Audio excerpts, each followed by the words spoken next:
Done last part of it. हे काय आलंय?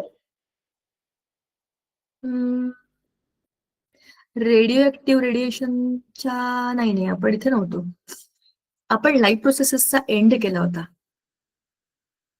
ये तो केमिस्ट्री आ गया है भैया, आपण इधर नहीं आते. Substances in common use. हो, पण मला पेज नंबर हवंय आणि ते चुकीचं आलंय. आता परत इंडेक्सवर जाऊ का? वेट. जाऊ शकतोच, फक्त हळूहळू जाईल.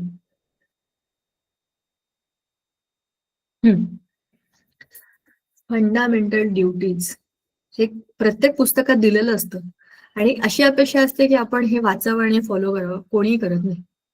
वाचलंय का तुम्ही कधी तुमच्या फंडामेंटल ड्युटीज काय आहेत त्या? वाचलेला आहे. हा, फॉलो करता का? पण तुमच्या फंडामेंटल ड्युटीज तुम्हाला माहिती आहेत का? तुम्हाला काही राईट्स पण आहेत आणि तुमच्या काही ड्युटीज पण आहेत towards the nation, towards your self. की 163 ना? ओके ओके, बरोबर.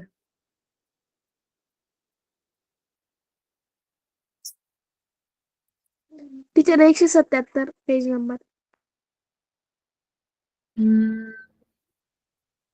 मी ऍक्च्युली ना लाईफ प्रोसेसेस इन लिव्हिंग ऑर्गॅनिझमचा शेवट काढते.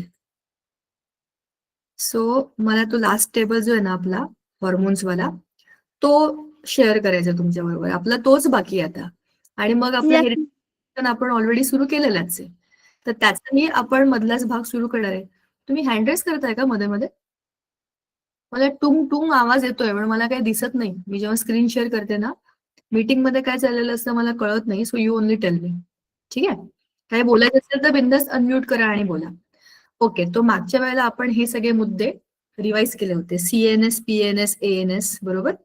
मग आपण आपल्या ब्रेनच्या 4 पार्ट्स बद्दल डिस्कस केलं होतं. मी तुम्हाला हे पण बोलले होते की बघा, जसं आपलं heart is divided into 4 parts, तसंच आपलं brain is also divided into 4 parts. तर आपल्या बॉडीला बहुतेक 4 हा खूप जास्त आवडता नंबर आहे असं वाटतंय मला. ओके नाही? 4 लिम्स, हिंड लिम्स हे पण 4 आहेत ना, 2 पुढे 2 मागे. काहीतरी कारण असेल का 4 हा नंबर घेण्याचं? बहुतेक सिमेट्रीसाठी असेल. हो ना? 4 इक्वल सेक्शन केले की इक्वल इझी टू डिवाइड असं कदाचित असेल. बॉडीला काम नेहमी सोपं आणि सिस्टमॅटिक करायची सवय असते. आपल्यासारखं काम करत नाही ते गोंधळलेलं. आणि ते हजारो वर्षाच्या अभ्यासानंतर आता आपली बॉडी डेव्हलप झाली. इव्होल्युशन मधनं आता आपल्या बॉडीला कळलंय की काय केल्याने काय होतं. हो की नाही? सो तो त्याचा अभ्यास आहे. या प्रत्येक सेलमध्ये असलेली ती मेमरी आहे. Every cell has got that memory inside it. म्हणून त्या चुका परत करत नाहीये ज्या 100-200 वर्षापूर्वीच्या ह्युमन्सनी केल्या होत्या. ते रेकॉर्ड झालंय आपल्या सेलच्या DNA मध्ये ऍज अ मेमरी. ठीक आहे? चला, आपण इकडे होतो. अच्छा, जस्ट टू रिकॅप, आपण या वरच्या लास्ट पार्ट बद्दल बोललो होतो मागच्या वेळेला. So just look at our bodies. Our body is nothing but a chemical factory of so many hormones, right? So खूप साऱ्या आपल्या शरीरातल्या गोष्टी या हॉर्मोनवरती डिपेंडंट असतात. हे हॉर्मोन आपल्या बॉडीला कंट्रोल करतात इन व्हेरियस वेज. जर हॉर्मोन सिक्रेशन बरोबर झालं नाही तर there are types of diseases that one can face, right? मग कोणत्या हॉर्मोन्सना कोण सिक्रेट करतं आणि त्याच्यामुळे काय होतं ह्याचा एक मस्त चार्ट आपल्याला दिलेला आहे. सगळ्यात महत्वाची आपल्या बॉडीमधली जी ग्लँड आहे ती आहे हायपोथॅलॅमस. ती आपल्या शरीरामधली आजी आहे. आजी म्हणजे सगळ्यात वरती आहे. Just look at its position. Where is hypothalamus? एकदम वरती, सगळ्यात वरती हायपोथॅलॅमस. त्याच्या खाली पिट्युटरी ग्लँड आहे. पिट्युटरी ग्लँड म्हणजे आपली आई आहे. कसं काय? बघा, you just see functions of it.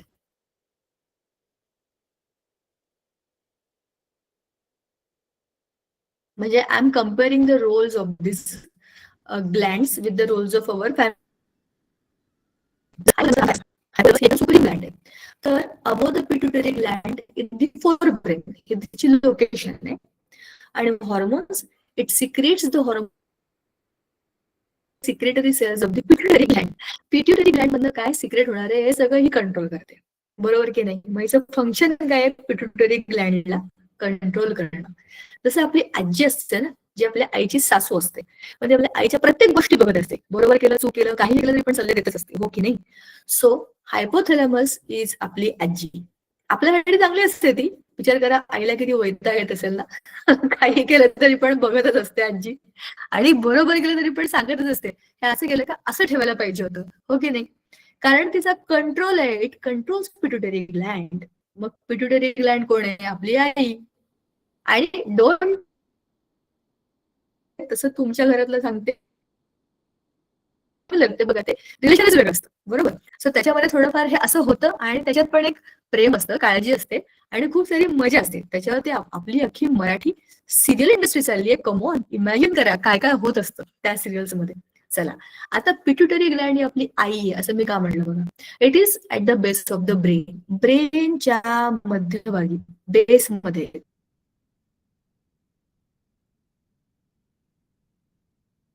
Saint म्हणजे खाली, एकदम खाली.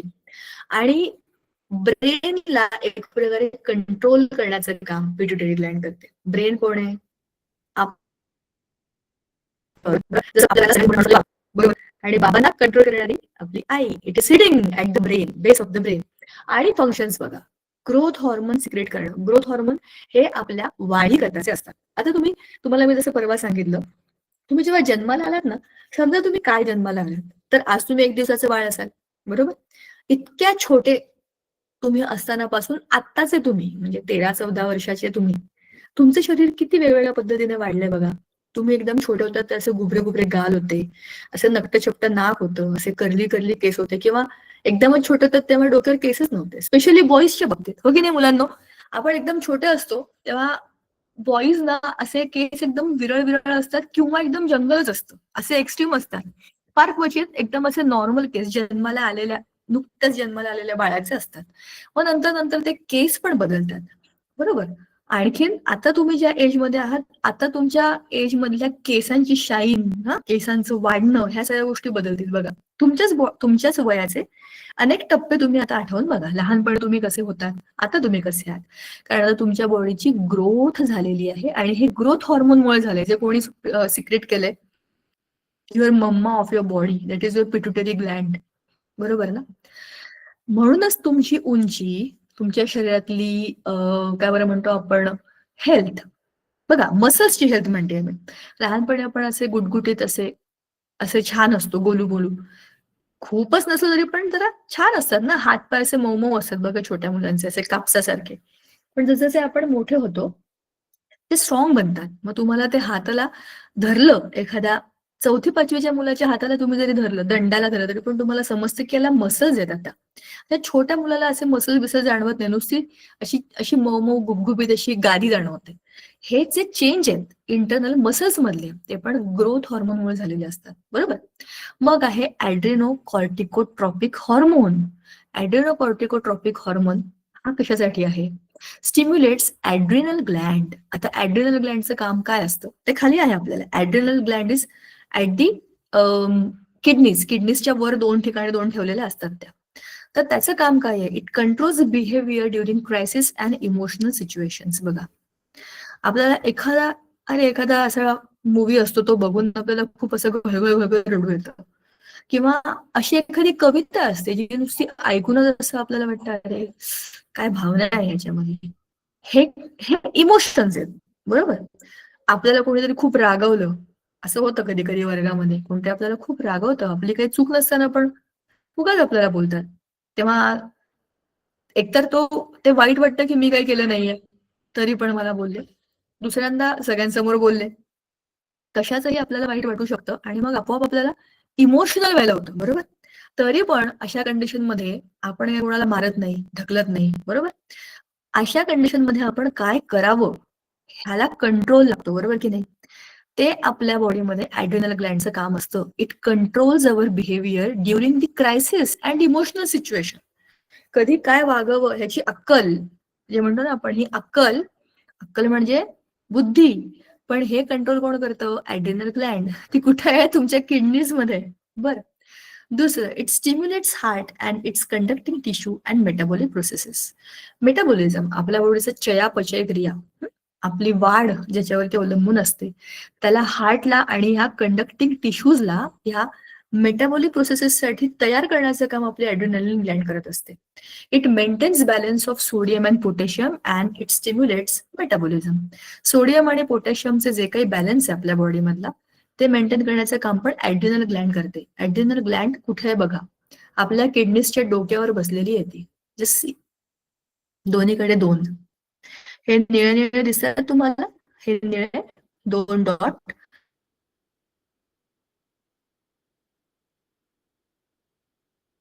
ती ॲड्रिनल ग्लँड. कळलं? आता ॲड्रिनल ग्लँडला पिट्युटरी ग्लँड सांगते कोणाला? ॲड्रिनल ग्लँडला, बरोबर? म्हणजे हिच्या हाताखाली ही ग्लँड आहे. नंतर आहे thyroid stimulating hormone. Thyroid Gland आईच्या हाताखाली घरातली सगळी माणसं काम करतात ना, हे सेम आहे बघा. एकाला इमोशनचं काम दिलंय, एकाला थायरॉइड स्टिम्युलेशनचं काम. थायरॉइडचा उपयोग हा आपल्या ग्रोथसाठी होतो, बरोबर? बघा, थायरॉइड आपल्या गळ्यामध्ये, तुम्ही जिकडे आपल्याला टॉन्सिल्स म्हणतो की नाही आपण, तिथे या 2 ग्लँड असतात, एक डावीकडे एक उजवीकडे. आता थायरॉइड स्टिम्युलेटिंग हॉर्मोन कोण सिक्रेट करतं? आपली पिट्युटरी ग्लँड. आता त्याचं काम काय? Stimulating thyroid gland. Thyroid gland बघा आता, anterolateral sides of the trachea in the neck region. आपल्या मानेमध्ये ट्रकिया जो आहे ना आपला, जो पाईप, त्याच्या डावीकडे उजवीकडे अशा दोन्हीकडे 2 ग्लँड असतात. त्यातनं जे हॉर्मोन सिक्रेट होतात ते आहेत थायरॉक्सिन आणि मग आहे कॅल्सिटोनिन. या दोघांचं काम काय? It controls growth of body and metabolic activities. आपल्या शरीराची वाढ कंट्रोल करणं. आता वाढतच सुटलाय. 18व्या वर्षापर्यंतची उंची आणि 40व्या वर्षापर्यंतची उंची तुम्ही थांबवली नाही तर तुम्ही असे झाडासारखे उंच होत जाल, पण तसं होत नाही. It is controlled.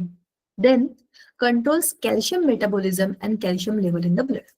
महत्वाचं काम आहे की नाही? दूध प्या, अंडी खा, हे खा, ते खा, त्याच्यामध्ये कॅल्शियम असतं. आणि म्हणजे कॅल्शियम आपल्या शरीरामध्ये ऍब्झॉर्ब व्हायला पाहिजे की नाही, युटिलाइज व्हायला पाहिजे की नाही, आणि एक्स्ट्रा असेल तर ते बाहेर टाकून द्यायला पाहिजे, कमी असेल तर ते मिळवायला पाहिजे. याच्याकरता हा कॅल्सिटोनिन हॉर्मोन काम करतो आणि तो थायरॉइड सिक्रेट करते. मग ह्या थायरॉइडलाच कंट्रोल करण्याचं काम आपली मम्मा करते, ती कोण आहे? Pituitary gland. कळलं की नाही? मग आहे prolactin. Prolactin as the name suggest, lactating म्हणजे दूध देणे. It stimulates milk production. बघा, हे तुम्हाला सगळ्यांना माहिती आहे. कुठल्याही प्राण्याला जेव्हा आपण जसं म्हणालो की गाईचं पिल्लू गाईसारखं असतं, किंवा भुबूचं पिल्लू हे भुबूसारखं असतं, माऊचं पिल्लू माऊस, आणि माणसाचं पिल्लू माणसासारखं असतं, हो की नाही?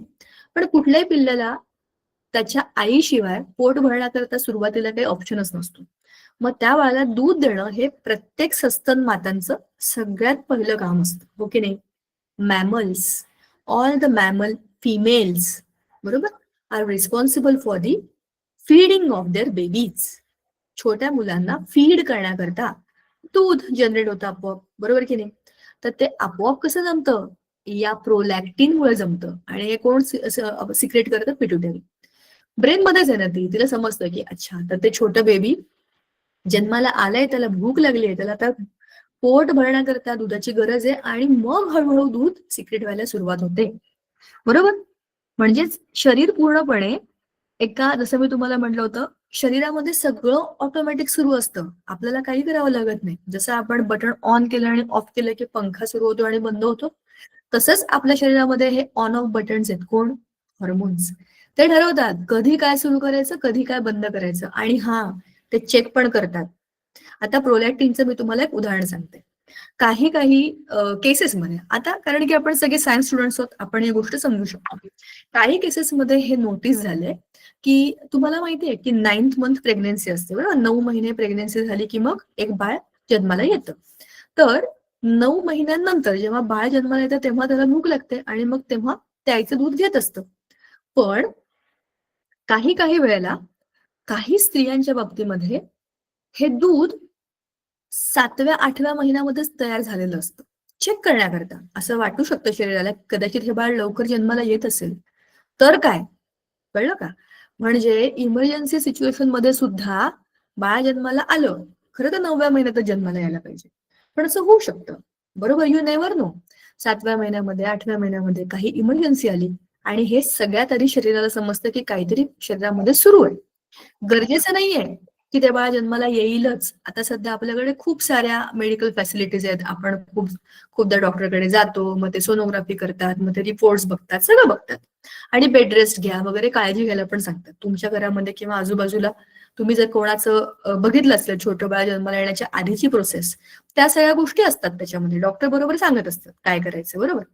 तर असं जर झालं इमर्जन्सीमध्ये की बाळ जन्माला आधी आलं तर 9व्या महिन्यापर्यंत थांबलं पाहिजे असं नाहीये.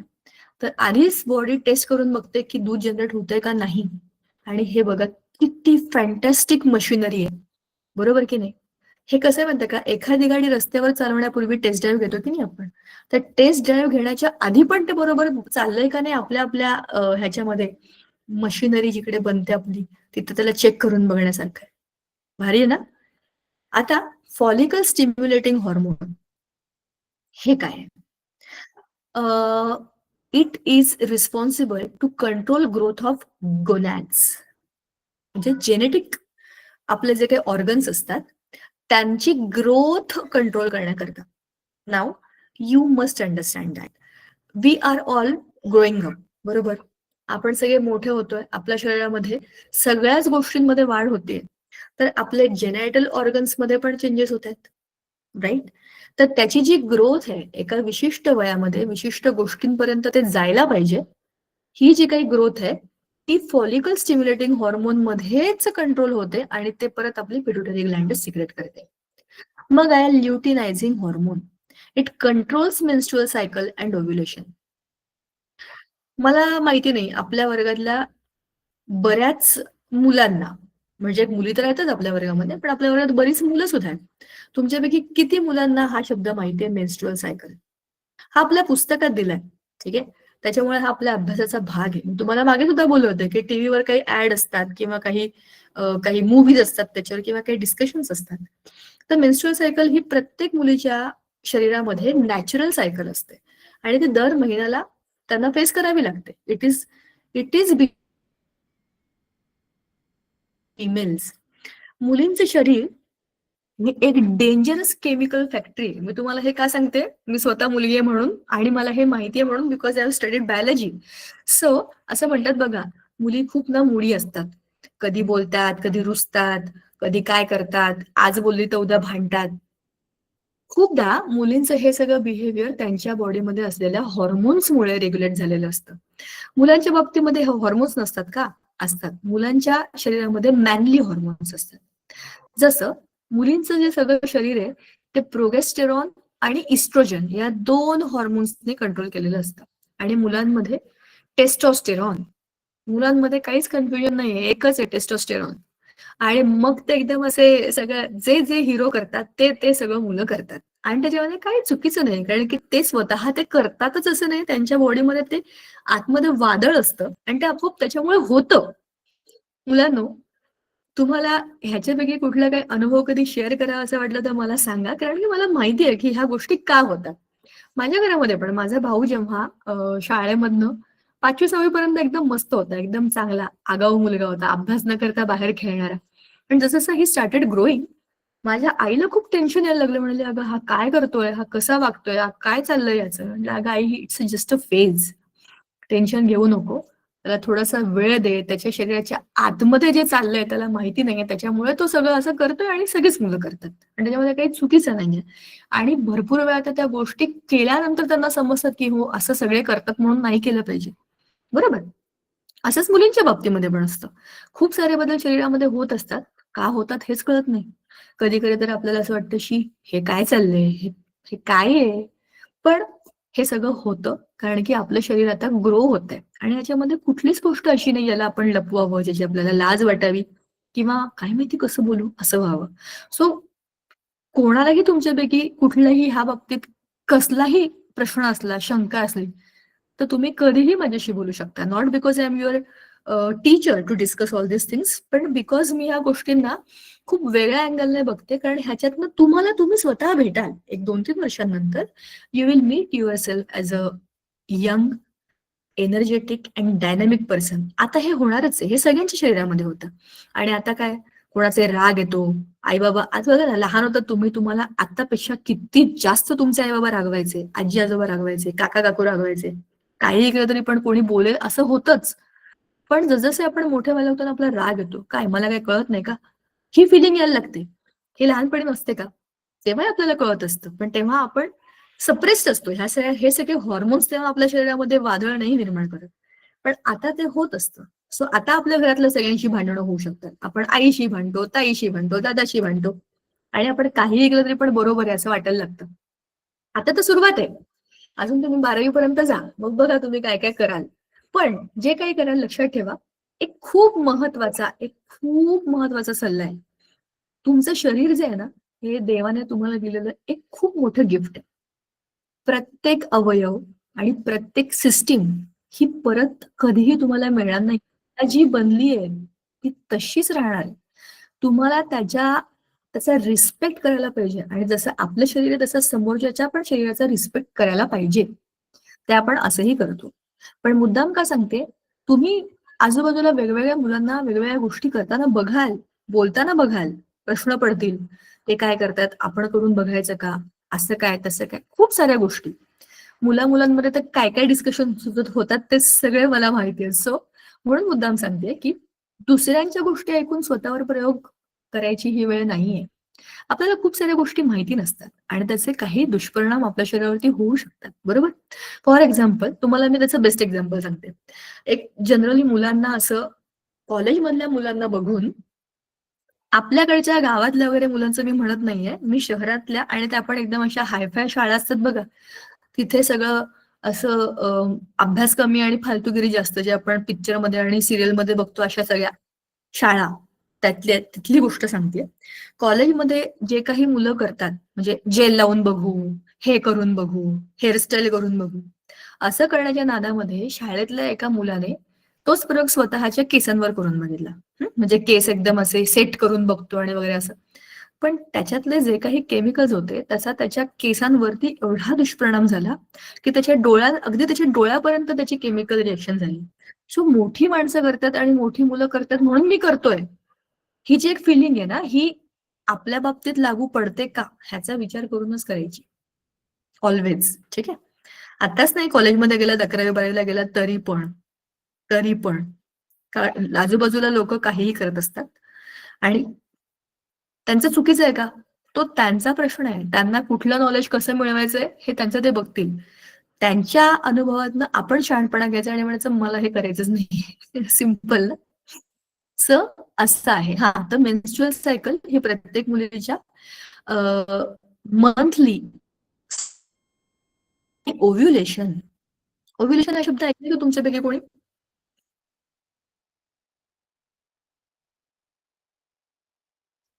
कम ऑन, वेकअप, जागे व्हा. टीचर एकदा रिपीट करा ना, थोडासा नेटवर्क प्रॉब्लेम होतोय आज.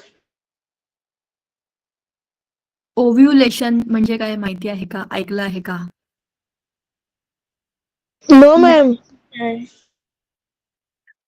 No okay, ma'am. चालेल. मी सांगते तुम्हाला. तुम्ही okay, I tell you, don't worry. अरे मी आहे ना, चिंता मत करू. तुम्ही हिबिस्कस फ्लॉवरचं डिसेक्शन केलंय ना, तुम्हाला त्याच्या पाकळ्या वेगळ्या करून बघा, त्याच्यातली ट्यूब बघा आणि मग खाली ओव्हरी दिसते, बरोबर? ती ओव्हरी तुम्ही कट केलीत की त्याच्यामध्ये छोटे छोटे छोटे छोटे ओव्ह्युल्स असतात. हे फुलांमध्ये असतात. मग ते ह्युमन बॉडीमध्ये नसतील का? ह्युमन बॉडीमध्ये फिमेल्समध्ये ओव्ह्युलेशन होतं, म्हणजे एग्स जनरेट होतात. गर्ल्सच्या शरीरामध्ये एग्स आणि बॉईजच्या शरीरामध्ये स्पर्म्स असे बनतात. ठीक आहे. तर ते स्पर्म्स आणि एग्स जेव्हा फ्यूज होतात तेव्हा झायगोट म्हणजे a new baby is born. Correct. पण ते ओव्ह्युलेशन म्हणजे काय? It's a very big process आणि ओव्ह्युलेशनचाच एक भाग मेन्स्ट्रुअल सायकल आहे. हे सगळंच्या सगळं हॉर्मोन कंट्रोल्ड असतं. म्हणजे प्रत्येक महिन्याला प्रत्येक मुलीच्या शरीरामध्ये एक एग रिलीज होतो. तो एग जो असतो तो मेन्स्ट्रुअल सायकलचा सगळ्यात महत्वाचा भाग असतो. तो 2-3 दिवसाकरता त्यांच्या युटेरसमध्ये राहतो आणि मग जेव्हा मेटिंग होत नाही किंवा जेव्हा ते फर्टिलाइज होत नाही एग, त्यावेळेला तो बॉडीमधनं बाहेर निघून जातो. मग त्या शेडिंग ऑफच्या प्रोसेसला म्हणतात मेन्स्ट्रुएशन. ठीक आहे. म्हणजे हे सगळं कशासाठी आहे? हे सगळं आपली body is now getting prepared for reproduction. ते तुम्हाला त्या दिवशी पण बोलले होते. Nature has nothing to do with you, की तुम्ही ह्युमन्स आहात का, तुम्ही मंकीज आहात का, तुम्ही उंदीर आहात का, तुम्ही अमिबा आहात. It has nothing to do.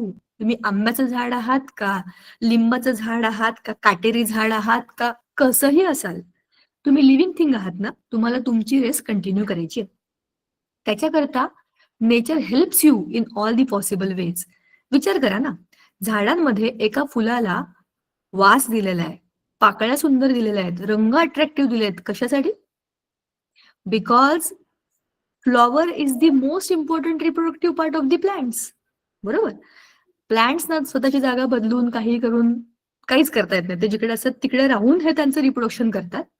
तर ह्युमन्स, स्पेशली मॅमल्स, सगळेच कोणतेही, त्याच्यामध्ये ओव्ह्युलेशन आणि मेन्स्ट्रुअल सायकल हा एक महत्वाचा भाग असतो. हा रिप्रोडक्शनचा एक पार्ट आहे. ठीक आहे. त्याला कंट्रोल करण्याकरता LH म्हणजे ल्युटिनायझिंग हॉर्मोन सिक्रेट होतो आणि तो पुन्हा कोण सिक्रेट करतं? Pituitary Gland. मग आहे ऑक्सिटोसिन. आता ऑक्सिटोसिनचं काम आहे कॉन्ट्रॅक्शन ऑफ युटेरस ड्युरिंग पार्च्युरेशन, म्हणजेच काय? Delivering a baby. तर म्हणत हे सगळे काय तुम्ही आम्हाला सांगताय? हे मी तुम्हाला काही सांगत नाही, तुमच्या पुस्तकात दिलंय. You must know meaning of all this things. आणि जसं मी तुम्हाला म्हणलं, इट इज ऑल बायोलॉजी. आपल्या शरीराच्या बाबतीतली माहिती घेण्याकरता लाज काय वाटायची? एखाद्या नवीन बाळाला जन्म देताना ते बाळ कुठे असतं? आईच्या गर्भाशयात असतं. त्याला आपण म्हणतो युटेरस. बरोबर.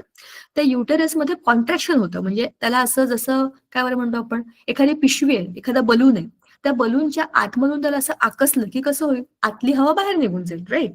सो त्याच पद्धतीने जे काही डिलिव्हरी म्हणतात की नाही, त्याच्यामध्ये ते युटेरसच्या मधलं जे बेबी आहे ते बाहेर येण्याचा प्रयत्न करत असतं. पण ते करण्याकरता ही युटेरस नावाची जी आपल्या मसल्सची बॅग आहे ना, ती कॉन्ट्रॅक्ट व्हायला पाहिजे. तिने आकुंचन केलं तरच ते होऊ शकतं.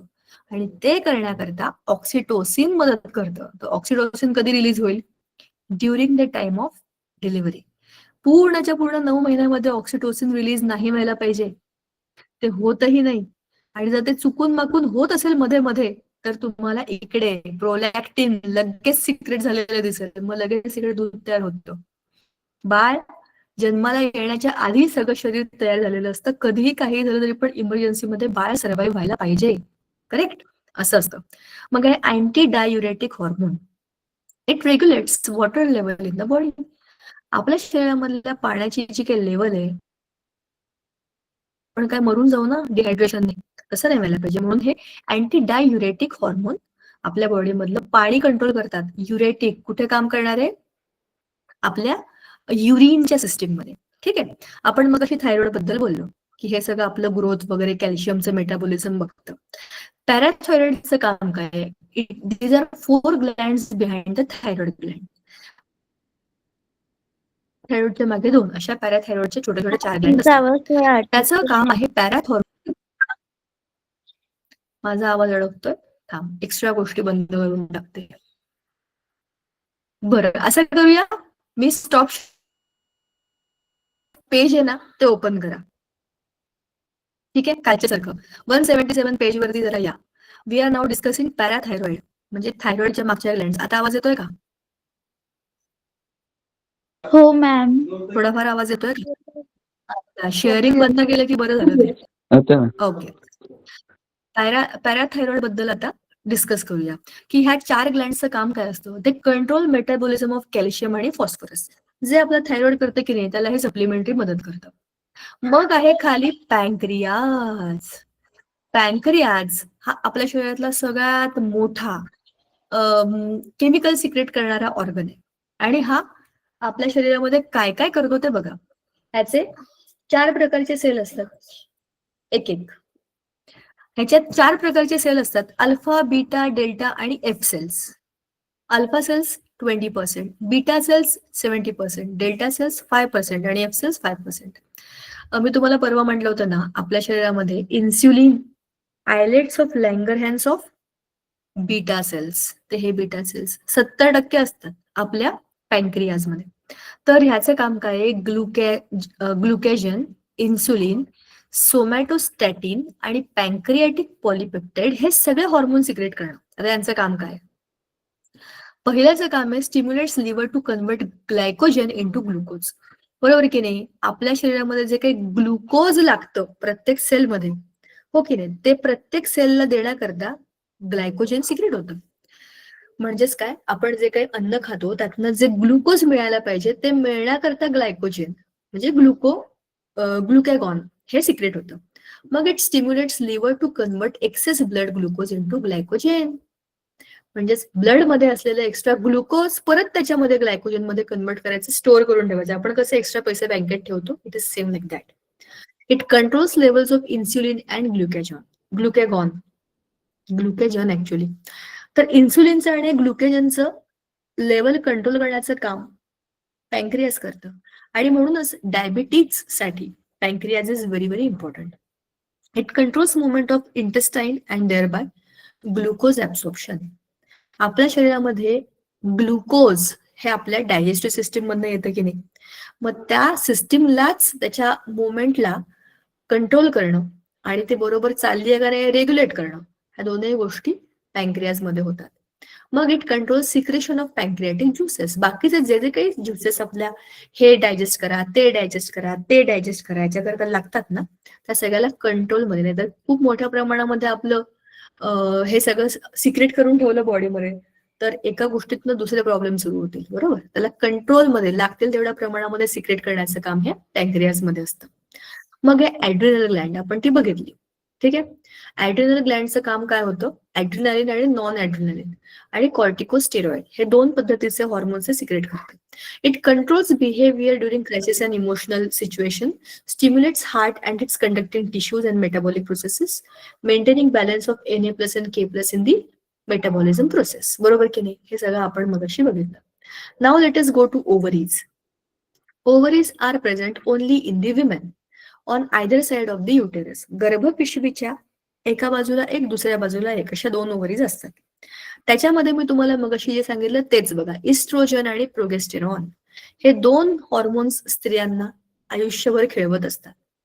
हे इस्ट्रोजन आणि प्रोगेस्टेरॉनची लेवल कमी होते, एकाची वाढते, एकाची कमी होते, एकाची वाढते, एकाची कमी होते. हे एकमेकांना शिवाशिवीचा खेळ खेळत असतात. त्याच्याचमुळे कधी ह्या मूड, कधी तो मूड, कधी असं वागणं, कधी तसं वागणं असं सुरू असतं. आणि म्हणूनच ह्याच्यातनं सगळ्यामधनं हे का केलं जातं, हे याच्याकरता केलं जातं, it stimulates growth of endometrium. आता एंडोमेट्रियम म्हणजे काय? आपल्या युटेरसचं आतलं lining. It stimulates growth of secondary sexual characteristics in the women. बरोबर, शरीरामध्ये काही दुय्यम बदल होतात, त्याला सेकंडरी सेक्शुअल कॅरेक्टरिस्टिक्स म्हणतात. म्हणजे जसं मी तुम्हाला परवा पण सांगितलं होतं की शरीरातल्या काही अवयवांना थोडं जरा काय बरं म्हणतो आपण, थोडंसं असं जाडसर करणं किंवा शरीराचा एक ढब बदलणं, ह्या सगळ्या गोष्टी ह्या सेकंडरी सेक्शुअल कॅरेक्टरिस्टिक्स मध्ये येतात. किंवा जेनेटल्सच्या जवळपास केस डेव्हलप होणं, बरोबर, ह्या सगळ्या गोष्टी ह्या आपल्या सेकंडरी सेक्शुअल कॅरेक्टर्स मध्ये येतात.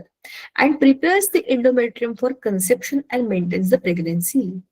प्रेग्नन्सी राहणं म्हणजेच काय, काय बरं म्हणतात, तो जो झायगोट तयार झालाय फर्टिलायझेशनमुळे, त्याला तिथे ठेवणं युटेरसमध्ये आणि त्याला काळजीपूर्वक इम्प्लांट करणं, ह्यालाच म्हणतात प्रेग्नन्सी. तर त्याला मेंटेन करण्याकरता ह्या सगळ्यांचं दोघांचं एकत्रित काम असतं.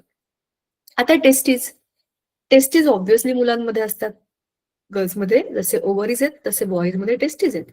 आणि in this scrotum they are. Now you look at the diagrams. तुम्ही नंतर आरामात आपापल्या मोबाईलमध्ये ह्या डायग्राम बघा. You should know where the ovaries are and where the testes are. Testes साठी टेस्टोस्टेरॉन हे हॉर्मोन सिक्रेट होतं. मी तुम्हाला मगाशीच म्हणाले होते की यांच्यामध्ये मुलांमध्ये एकच हॉर्मोन आहे आणि म्हणूनच त्यांचे इमोशन्स एवढे कन्फ्युज्ड नसतात. राग आला मारून येतात, वाईट वाटलं कोपऱ्यात जाऊन रडतात, खूपच फ्रस्ट्रेशन आलं तर मित्रांशी जाऊन गप्पा मारतात. पण मुलींचं असं नसतं. मुली एका मैत्रिणीशी खूप चांगल्या गप्पा मारतात आणि दुसऱ्या मैत्रिणीशी भांडू पण शकतात. त्या एकाच वेळेला मल्टिपल गोष्टी करू शकतात कारण त्यांना त्यांच्या बॉडीमध्ये हॉर्मोन्स तसे. Boys, you are very clear एक टी शर्ट घेतला की 8 दिवस घातला तरी पण तुम्हाला कशाचंच काही वाटत नाही. पण मुलींचं असं नसतं. एक ड्रेस घातला की त्यांना असं वाटतं, दे आर व्हेरी कॉन्शियस, ओ माझा हा ड्रेस बघितलाय, आता मला दुसरा घालायला पाहिजे. हे इनडिरेक्टली कुठेतरी डोक्यामध्ये सुरू असतं त्यांच्या. एवढंच नाही, मी तुम्हाला हे पण सांगते, मी जरी मुलगी आहे आणि मी जरी गाडी चालवते तरी पण मी तुम्हाला सांगते, गाडी चालवण्याच्या बाबतीमध्ये पण मुली डावीकडे इंडिकेटर दिला तर गाडी उजवीकडे वळवू शकतात. मुलांचं तसं नसतं. एक तर ते इंडिकेटर देतच नाहीत. काही फरक पडत नाही. बिनधास्त वळवतात. नाही तर हात देतात आणि वळवतात. जिकडे हात देतात तिकडेच वळवतात. पूर्वेकडे जा म्हटलं की पूर्वेकडेच जातात. मुलींचं असं नाही. पूर्वेकडे जा म्हटलं की तिथे जातात आणि मग त्यांना काहीतरी आठवतं आणि त्या पश्चिमेकडे निघून पण जातात. सो हे का होतं की there are many things, multiple things happening. Girls are more to the emotional part and boys are more to the physical strength. पण हे सगळ्यांमध्ये असं असतं का? असं नाहीये. हे सगळ्यात मोठं कन्फ्युजन आहे. मी तुम्हाला आता जे सांगितलं हे जनरल कॅरेक्टरिस्टिक्स आहेत. पण मुलांनो, तुमच्यामध्ये थोड्या प्रमाणामध्ये, खूप थोड्या प्रमाणामध्ये हे हॉर्मोन्स आहेत. आणि गर्ल्स, तुमच्यामध्ये पण खूप थोड्या प्रमाणामध्ये टेस्टोस्टेरॉन आहे. काही काही मुली मुलांपेक्षा पण भारी मारामारी करतात. आणि काही मुलं त्यांच्या आईपेक्षा पण सुंदर स्वयंपाक करतात. आणि ह्या दोनही गोष्टी एक्स्ट्रीमली अपोजिट आहेत. कारण की त्याच्यामध्ये त्या त्या गोष्टीचं स्किल लागतं. ठीक आहे.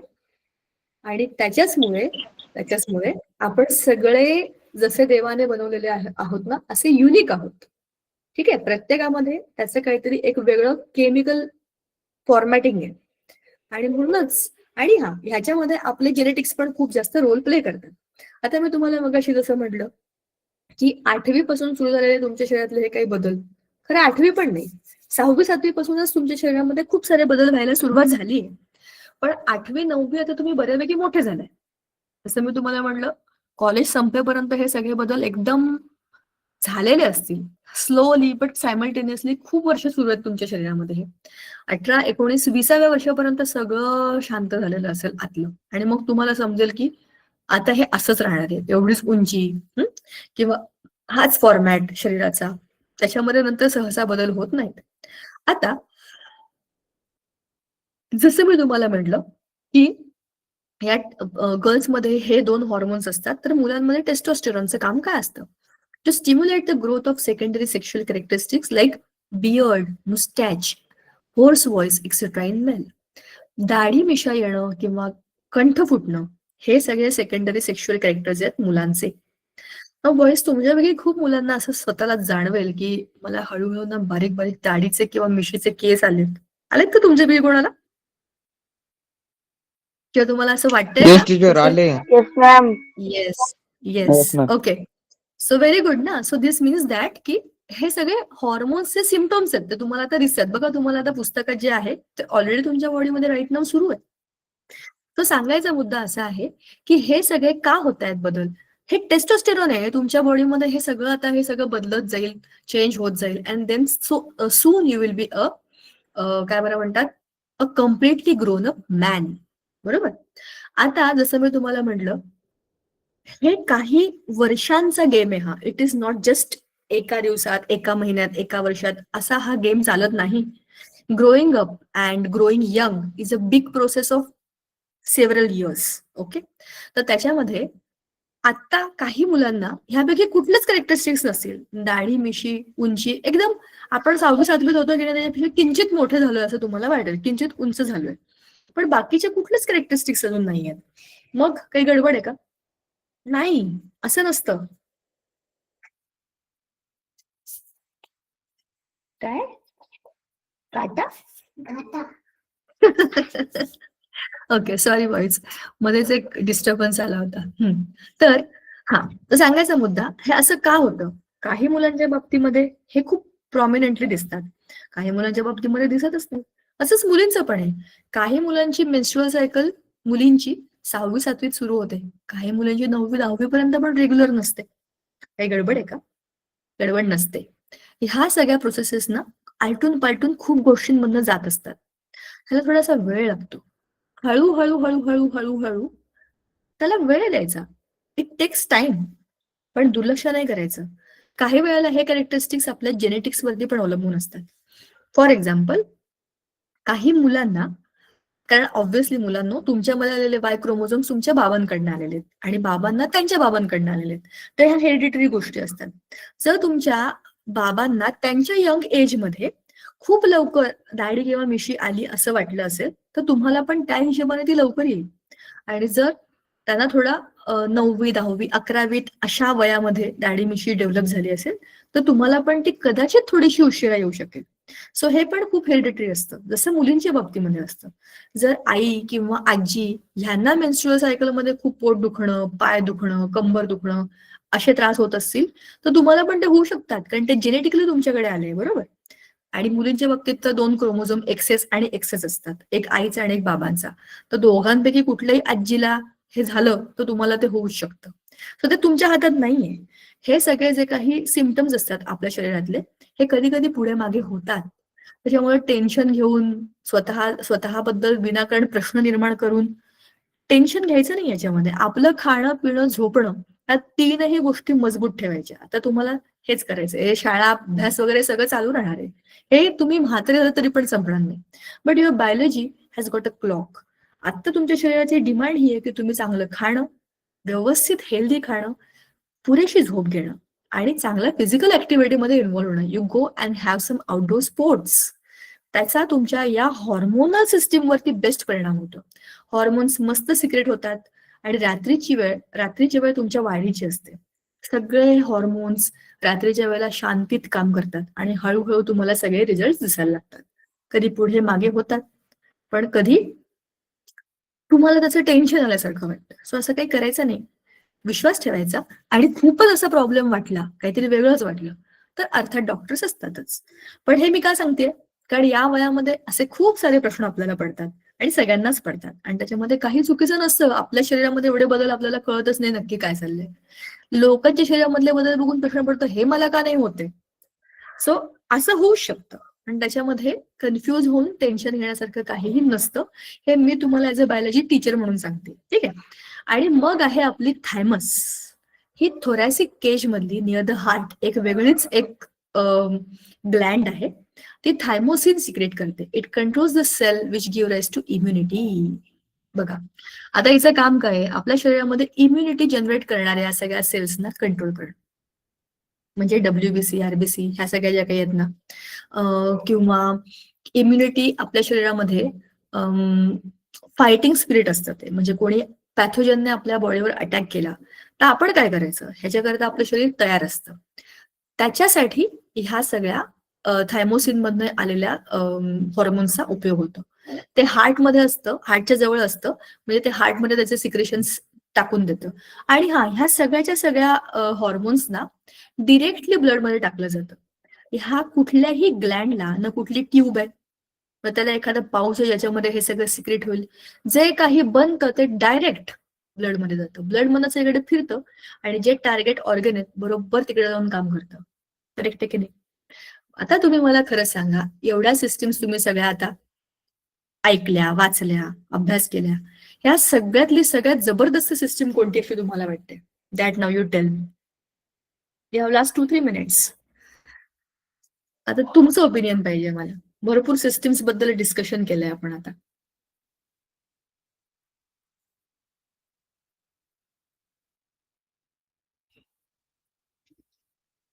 प्रश्न कळला ना? तुम्हाला काय वाटतं की तुमच्या शरीरातली सगळ्यात जबरदस्त सिस्टीम कोणती आहे?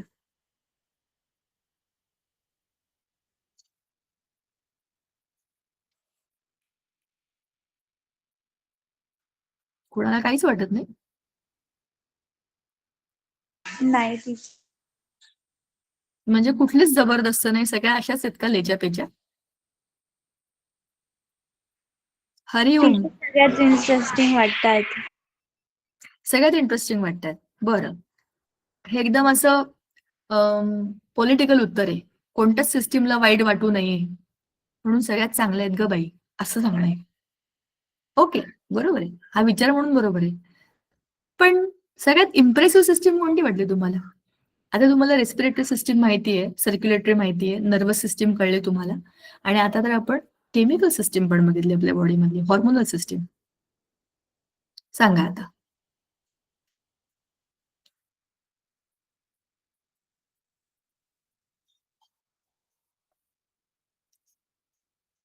Very good. कोणाला काहीही सांगायचं नाही याचा अर्थ असा आहे की तुम्हाला एकतर काहीच कळलं नाही किंवा सगळंच कळलं. नाही टीचर, कळलं पण कोणतं उत्तर तसं द्यायचं नाही मॅम, सगळ्या सिस्टीम भारी आहेत. अरे मी मुद्दाम तुमची उत्तर ऐकण्याकरता तुम्हाला जरा काय बरं म्हणतात दोन्ही बाजूने बोलते. जसं मी म्हटलं तसं इट्स ओके. सगळ्या सिस्टीम महत्वाच्या आहेतच, प्रश्नच नाही. पण खूप डिटेल आणि मायन्यूटली विचार केला तर कदाचित तुम्हाला याचं उत्तर सापडेल आणि प्रत्येकाचं उत्तर वेगळं वेगळं येईल. मला पर्सनली विचारलं तर मला सगळ्यात सॉलिड सिस्टीम तर हॉर्मोनल सिस्टीमच वाटते. तर हॉर्मोन शिवाय कुठलंच आपलं काम धड होणार नाहीये. म्हणजे जन्माला येईपर्यंत ठीक आहे, त्याच्या पुढची सगळी आपली बॉडी मधली जी वेगवेगळी अगदी वाढीपासूनची सगळी कामं आहेत ते तेच कंट्रोल करते. म्हणजे सगळे बाकीच्या सिस्टीम ह्या त्या सिस्टीम वरती नाचतात खरं बघितलं तर, असं मला वाटलं. But you can decide for your on study की मला ही सगळ्यात जबरदस्त, सगळ्यात कॉम्प्लिकेटेड आणि एकदम भारी सिस्टीम वाटते. That can be your answer. आणि सगळ्यात तर इम्पॉर्टंट आहेतच, एकाशिवाय दुसऱ्याचं काम पूर्ण होणार नाही. पण सगळ्यांना कंट्रोल करणारी सिस्टीम शोधून काढायला पाहिजे. एनिवेज, आपली वेळ तर संपली. हा धडाही आज संपला आणि हा चांगला संपला. म्हणजे मला तुम्हाला भरपूर गोष्टी सांगायच्या होत्या, त्या सगळ्या सांगून झाल्या. आणि मला नाही वाटत तुम्हाला आता याच्यापैकी कशात काही कन्फ्युजन असेलच, तर you can ask me any time. You are free to ask me any question any time. Right? थांबूया आपण आज. मॅम. All right. चलो bye bye. Good night. Night. Good night बाळांनो. Bye. Bye ma'am. Bye ma'am. Bye. Bye. Bye ma'am. Tata. Teacher good night. Good night बाळांनो. Bye ma'am, good night.